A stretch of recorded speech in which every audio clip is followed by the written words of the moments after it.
A gente volta a falar sobre os dados publicados mais cedo pelo IBGE. A economia do Brasil acelerou no primeiro trimestre desse ano, com uma expansão de 1,1% em comparação aos 3 últimos meses de 2025. Resultado trimestral mais forte em um ano que teve grande ajuda da agropecuária. O setor agrícola registrou um crescimento de 2% no primeiro trimestre desse ano, em comparação com os 3 meses imediatamente anteriores, depois de avançar apenas 0,1% no quarto trimestre do ano passado.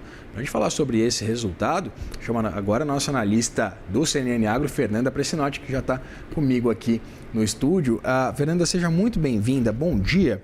Queria começar te perguntando o que movimento que impulsiona uma discrepância tão significativa sobre aquilo que a gente acompanhou no ano passado, no último trimestre de 2025, para esses resultados do agronegócio trazidos hoje pelo IBGE. Bom dia a todos. Olha, o agro tem essa questão da sazonalidade, né? Então, nesse primeiro trimestre, a gente mostra bem a safra de soja, que é a mais importante do país. Então, sempre o primeiro trimestre no agro é bem mais alto do que o último, tá? A gente tem aí uma arte que mostra para você que, além da soja, a gente teve um avanço considerável nas exportações da pecuária, que a gente não tem o dado exato, porque ainda precisam ser consolidados, mas a safra de soja, por exemplo, cresceu 4,8%. Então, a gente está falando de um novo recorde de produção e isso estimula a atividade exportadora e a atividade industrial. A gente tem muito biodiesel, produção de farelo e de óleo, então ajuda aí no PIB. Como destaque negativo, a gente teve no primeiro trimestre uma queda na produção de milho e de arroz, de arroz consideravelmente de 10,5%, porque os preços estão baixos e desestimularam aí o produtor a plantar. A questão toda é o seguinte, Irajá, a gente vai ver uma desaceleração ao longo do ano para o PIB agro. Além da gente ter, claro, a pujança aí do primeiro trimestre, a gente vai ter, os investimentos estão diminuindo por causa dos juros elevados e a gente vai ter o El Niño. O El Niño está se imaginando que vai ser um dos mais fortes dos últimos anos e isso deve impactar a produção de trigo, de milho, que são importantes agora no segundo semestre. Então, deve ter uma queda. O que está salvando são as exportações. A gente acabou pegando o mercado dos Estados Unidos, que perderam ali na briga com a China muitas das exportações de soja. E no caso da carne, particularmente carne bovina, os Estados Unidos está num momento de queda de rebanho, que também é sazonal, tá? Também não é um problema grave. É uma queda que acontece de 3 em 3 anos, mais ou menos, devido ao ciclo da pecuária. Então, a gente acabou abocanhando aí as exportações americanas. Fernanda, eu queria fazer uma pergunta para você a respeito do ingresso de fertilizantes defensivos, principalmente em decorrência dessa desorganização causada pela guerra no Oriente Médio. Isso tem uma perspectiva de impactar de forma mais significativa o PIB do agronegócio nos próximos trimestres? E queria correlacionar também a minha pergunta ao câmbio. A gente vê um dólar mais depreciado frente ao real.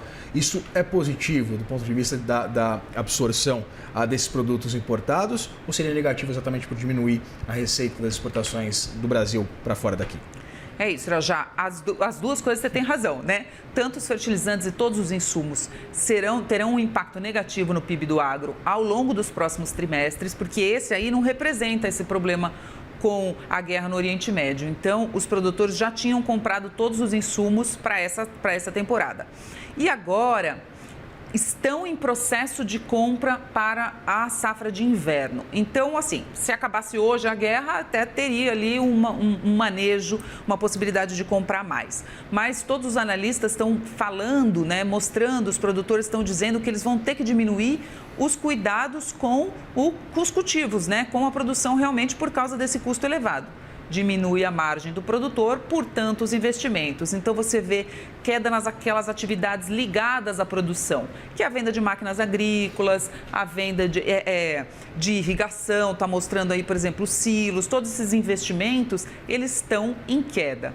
E aí o câmbio, claro, é ótimo quando a gente pensa do ponto de vista do consumidor, nos importados, mas para os exportadores reduz a receita. Então, a gente também está esperando uma queda de receita.